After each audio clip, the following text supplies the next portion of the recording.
की तुमच्याकडे एक डिस्कवर गाडी होती हो आजही आहे. आणि तिचा तुम्हाला फार अभिमान होता, म्हणजे कोणत्याही याला ती येताना आपल्या इलेक्शनच्या तोंडावर लगेच आपली फ्रॉन्क्स येते, याचं हे होतं.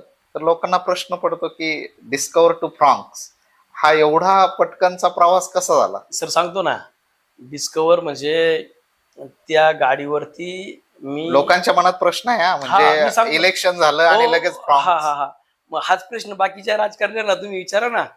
तुमच्या एवढ्या मोठमोठ्या गाड्या कशा? नाही, त्यांना विचारणारच. गुलाब भोसलेची ती कर्जावर काढलेली गाडी आहे.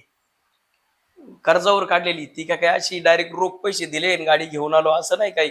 कर्जावर काढलेली गाडी. माझा भाऊ शिक्षक आहे, माझी वहिनी शिक्षक आहे, माझ्या घरी शेती आहे मोठी, 30 एकर जमीन आहे मला.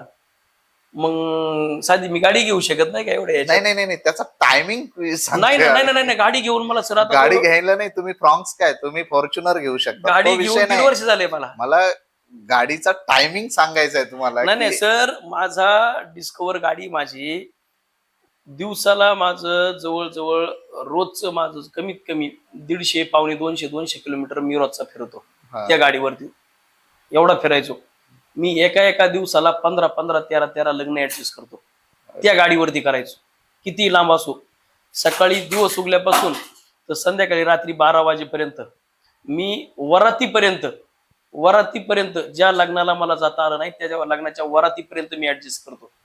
ज्या कार्यक्रम एखादा हुकला तर पार लंगर एखादा जागरण गोंधळाचा कार्यक्रम असेल तर त्या कार्यक्रमाचा लंगर तुटेपर्यंत गुलाब भोसले त्या ठिकाणी हजर होतो. म्हणजे असं नाही का बा ती गाडी हे केली ती केली, असं काय नाही.